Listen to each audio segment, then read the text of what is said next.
So hey guys, welcome back to the channel. Guys, ये चीज़ तो हर एक पोकेमॉन फैन को पता ही है कि अगर तुम लोग को एक पोकेमॉन को और स्ट्रांग बनाना है तो तुमको उसको इवॉल्व करना पड़ता है। यानी कि यार पोकेमॉन्स जो होते हैं वो इवॉल्व होने के बाद और भी ज़्यादा स्ट्रांग हो जाते हैं। लेकिन यार क्या तुम लोग को पता है पोकेमॉन वर्ल्ड में कुछ ऐसे पोकेमॉन्स भी हैं जो कि इवॉल्व होने पर स्ट्रांग होने की जगह वीक हो जाते हैं, या फिर यार इवॉल्व होने के बाद उनमें कोई कमी आ जाती है जिसके चलते तुम लोग डेफिनेटली उसको इवॉल्व नहीं करना चाहोगे।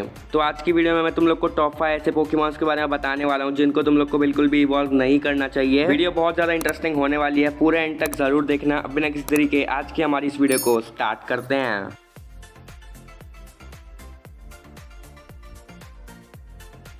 नंबर 1, पोरीगॉन 2। तो पोरीगॉन 2 एक नॉर्मल टाइप का पोकेमॉन है और इससे हमको जेन 2 यानी कि जोटो में इंट्रोड्यूस कराया था। तो इस पोकेमॉन के पास 3 एवोल्यूशन है। ये एक मिडिल स्टेज पोकेमॉन है। इसका पहला स्टेज है पोरीगॉन, फिर है पोरीगॉन 2 और फिर है पोरीगॉन जी। तो अगर तुम लोग को अपने पोरीगॉन 2 को इवॉल्व करना है पोरीगॉन जी में, उसके लिए तुमको लगता है डूबियस डिस्क नाम का एक आइटम, उसको पकड़वा के तुम लोग को इसको ट्रेड करना पड़ता है, फिर ये इवॉल्व हो जाता है पोरीगॉन जी में। लेकिन यार रुको, मेरी बात मानो तो यार तुम लोग को अपने पोरीगॉन 2 को पोरीगॉन जी में बिल्कुल भी इवॉल्व नहीं करना चाहिए, क्योंकि यार ये उन कुछ पोकेमॉन में से जो कि इवॉल्व होने के बाद स्ट्रांग होने की जगह वीक हो जाते हैं। तो देखो, सबसे पहले अगर हम लोग स्टैट्स की तरफ नजर डालते हैं तो पोरीगॉन 2 जो है इसके स्टैट्स टोटल है 515 और पोरीगॉन जी जो है यानी कि इवॉल्व होने के बाद इसके स्टैट्स 535 हो जाते हैं, यानी कि बस 20 का ही डिफरेंस आता है। यानी कि यार इवॉल्व होने के बाद स्टैट्स में तो कुछ खास डिफरेंस आने वाला नहीं है। ऊपर से बेकार बात यह है कि इवॉल्व होने के बाद इसका डिफेंस और भी ज़्यादा कम हो जाता है, जो कि यार काफ़ी बेकार बात है, क्योंकि एक पोकेमॉन का डिफेंस अच्छा होना चाहिए तभी वो बैटल में ज़्यादा टिक पाता है। तो इसीलिए यार पोरीगॉन 2 को पोरीगॉन जी में इवॉल्व करने से अच्छा यही है कि तुम लोग पोरीगॉन 2 को यूज़ करो एवोलाइट नाम का आइटम यूज़ करवा के। एवोलाइट तुम लोग को नहीं पता तो इस आइटम की मदद से क्या होता है, इससे तुम्हारे पोकेमॉन का डिफेंस और स्पेशल डिफेंस जो है वो बहुत ज़्यादा बढ़ जाता है, लेकिन तभी जब तुम्हारा पोकेमॉन जो है फुल्ली इवॉल्व ना हो। यानी कि यार इस आइटम को तुम लोग फुल्ली इवॉल्व पोकेमॉन पर नहीं यूज़ कर सकते हो। पोकेमॉन अपने फर्स्ट स्टेज या फिर सेकेंड स्टेज में ही होना चाहिए। Number 2, Nincada Pokemon. तो निनकाडा होएन रीजन यानी कि जेन 3 से एक बग और ग्राउंड टाइप पोकेमॉन है। तो अब जिनको नहीं पता, निनकाडा एक ब्रांच एवोल्यूशन पोकेमॉन है, यानी कि ये 2 अलग तरह के पोकेमॉन्स में इवॉल्व हो सकता है। वो तुम्हारी मर्जी है तुम्हें किस में करना है।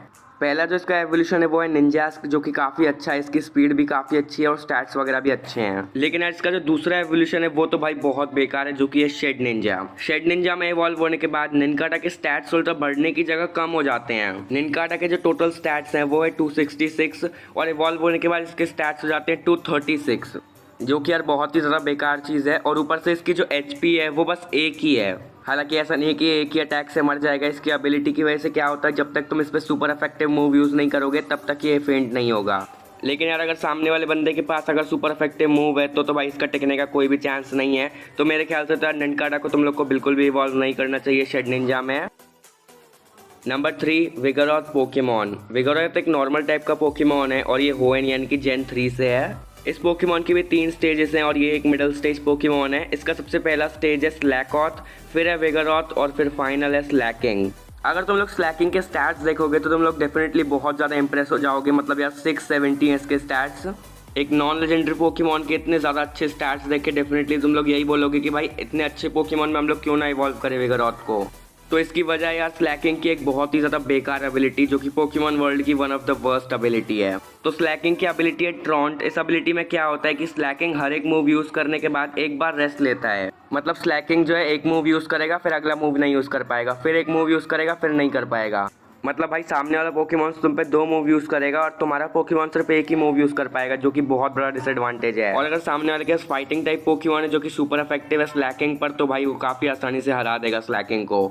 तो इसीलिए यार मेरे हिसाब से तो तुम्हें अपने विगोरॉथ को बिल्कुल भी इवॉल्व नहीं करना चाहिए स्लैकिंग में। तुम लोग विगोरॉथ को यूज़ करो एवोलाइट पकड़ा के। एवोलाइट आइटम क्या करता है मैंने पीछे बता ही दिया था, वो स्पेशल डिफेंस और डिफेंस बढ़ा देता है आने वाले पोकेमॉन्स का। Number 4, Chansey Pokemon. तो चैंसी जेन 1 यानी कि कैंटो की एक नॉर्मल टाइप पोकेमॉन है। इसको यार हर कोई जानता ही है, काफ़ी फेमस पोकेमॉन है क्योंकि ये नर्स जॉय के साथ काम करती है। तो चैंसी के पास भी 3 एवोल्यूशन है और ये एक मिडिल स्टेज पोकेमॉन है। बता दूं, सबसे पहला एवोल्यूशन है इसका हैप्पीनी। हैप्पीनी से ये इवॉल्व होती है चैंसी में और फिर है फाइनल एवोल्यूशन ब्लिसी। तो यार मेरे अकॉर्डिंग तुम लोग को अपने चैंसी पोकेमॉन को बिल्कुल भी नहीं इवॉल्व करना चाहिए ब्लिसी में। तो एक मेन वजह तो यार यही है कि इसके स्टैट्स तुम लोग देख सकते हो, दोनों के स्टैट्स कंपेयर करके स्टैट्स में बहुत ज़्यादा डिफरेंस नहीं आता। बैटल में पोकेमॉन की एचपी काफ़ी ज़रूरी होती है और एचपी तुम लोग देख सकते हो दोनों की ऑलमोस्ट सेम ही है, बस 5 ज़्यादा है ब्लिसी की। और दूसरी चीज़ है डिफेंस और अटैक, जो कि तुम लोग देख सकते हो दोनों का ही बहुत ज़्यादा कम है। ब्लिसी का है 10-10 और इसका है 5-5 चैंसी का। तो यार जैसे कि तुम लोग देख ही सकते हो दोनों के ऑलमोस्ट सेम ही है और दोनों के एकदम बेकार हैं। तो यार फिर चैंसी को ब्लिसी में इवॉल्व करने से अच्छा तो यही है कि हम लोग चैंसी को यूज़ करें एवोलाइट आइटम पकड़ा के, जिससे कि यार चैंसी का जो डिफेंस है वो इतना ज़्यादा कम है, वो तो एटलीस्ट थोड़ा बढ़ जाए। और यार बस एक बार डिफेंस बढ़ जाए तो चैंसी की एचपी तो इतनी अच्छी खासी है ही, तो वो आराम से बैटल में काफ़ी टिक पाएगी और हरा भी देगी अपने अपोनेंट को। तो इसीलिए यार मुझे लगता है कि तुम लोग को चैंसी को बिल्कुल भी नहीं इवॉल्व करना चाहिए ब्लिसी में, इसमें कोई भी खास फायदा मिलेगा नहीं। और यार क्योंकि इवॉल्व होने के बाद भी ये कुछ खास स्ट्रांग होती नहीं है, मतलब कुछ खास फर्क आता नहीं है, इसीलिए लोग जो है ज़्यादा ब्लिसी को यूज़ भी नहीं करते। Number 5 Scyther Pokemon. साइथर एक बग और फ्लाइंग टाइप का पोकेमॉन है और इससे हमको जेन 1 में इंट्रोड्यूस कराया गया था। साइथर के पास बस एक ही एवोल्यूशन है जो कि उसको जोटो रीजन में जाके मिला था, जो कि है सिजोर। साइथर को यार मैंने सबसे नीचे इस वजह से रख रखा है क्योंकि इसको इवॉल्व करने में फ़ायदा भी है और नुकसान भी है, मतलब दोनों है। तो वो तुम्हारे ऊपर रहेगा कि तुम्हें साइथर ही रखना है अपना साइथर या फिर उसको इवॉल्व करके सिजोर बनाना है। देखो सबसे पहले स्टैट्स देखें तो भाई स्टैट्स में कुछ भी डिफरेंस नहीं आता, मतलब इवॉल्व होने के बाद भी 500 रहते हैं, इवॉल्व होने से पहले भी 500 रहते हैं, मतलब इवॉल्व होने पे स्टैट्स में कोई भी डिफरेंस नहीं आता। तो एक मेन वजह तो यही हो गई इसको इवॉल्व ना करने की। फिर दूसरी वजह ये है कि इवॉल्व होने के बाद इसकी टाइपिंग बग और फ्लाइंग से हो जाती है बग और स्टील, जिससे कि भाई सिजोर पोकेमॉन जो है फायर टाइप से बहुत ज़्यादा ही वीक हो जाता है। मतलब यार अगर कोई भी फायर टाइप लेके आ गया तो इसका जीतना बहुत ही ज़्यादा मुश्किल है। तो यार यही वो वजह है जिनकी वजह से तुम लोग इसको इवॉल्व नहीं करना चाहोगे, लेकिन फिर कुछ वजह ये भी है जिसकी वजह से तुम करना चाहोगे इसको इवॉल्व। यार पहली वजह तो है इसका डिज़ाइन। सिजोर का डिज़ाइन तुम लोग देख ही सकते हो भाई, साइथर से बहुत ज़्यादा अच्छा और काफ़ी कूल सा है। तो अब देखो स्टैट्स में तो कुछ भी डिफरेंस है नहीं इवॉल्व होने पर, इसीलिए काफ़ी लोग डिज़ाइन देख के चुनेंगे कि किस में इवॉल्व करना चाहिए या फिर नहीं करना चाहिए। और ऑब्वियसली भाई सिजोर का डिज़ाइन ज़्यादा अच्छा है साइथर से, तो काफ़ी लोग कर सकते हैं इसको इवॉल्व। और यार क्योंकि इवॉल्व होने के बाद इसके पास एक और टाइपिंग आ जाएगी जो कि है स्टील टाइप, तो इसमें थोड़ा और एडवांटेज मिल जाएगा इसको और टाइप्स के अगेंस्ट, जो कि है आइस टाइप, रॉक टाइप और लास्ट है फेरी टाइप। यानी कि इन पोकेमॉन्स पर भी सिजोर जो है सुपर इफेक्टिव मूव यूज़ कर सकता है, तो ये एक फ़ायदा भी है। तो इसीलिए यार मैंने साइथर को सबसे नीचे रख रखा है, क्योंकि साइथर को इवॉल्व करने पर फ़ायदे भी हैं नुकसान भी हैं। तो अब वो तुम लोग को चुनना है कि तुम लोग को साइथर को इवॉल्व करना है या फिर साइथर को इवॉल्व नहीं करना। इसी के कारण मैंने साइथर को सबसे नीचे यानी कि नंबर 5 पर रख रखा है। तो यहीं पर ख़त्म होती है हमारी आज की लिस्ट। यार जाने से पहले कमेंट्स में एक चीज़ ज़रूर बता के जाना कि आज तक ऐसा कौन सा पोकेमॉन है जिसको तुमने इवॉल्व नहीं किया, क्योंकि यार काफ़ी पोकेमॉन्स होते हैं ना जिनको हम लोग एवरस्टोन पकड़ा देते हैं ताकि वो इवॉल्व ना हो किसी ना किसी रीज़न के चलते। तो ऐसा कौन सा पोकेमॉन है जिसको तुमने इवॉल्व नहीं किया, कमेंट्स में ज़रूर बताना यार, काफ़ी मज़ा आएगा मुझे जानने में। तो फिर बस यार यही थी हमारी आज की वीडियो। अगर तुम लोग को वीडियो पसंद आई है तो वीडियो को लाइक करो। आज का लाइक एम हम लोग फिर से रख रहे हैं 8000 लाइक्स का, होपफुली तुम लोग कंप्लीट कर दोगे। चैनल पर नए हो तो पोकेमॉन का अमेजिंग कंटेंट के लिए भाई चैनल को सब्सक्राइब कर लो और बेल आइकन भी दबा देना, यहाँ पर तुम लोग को पोकेमॉन का काफ़ी अच्छा कंटेंट मिलेगा।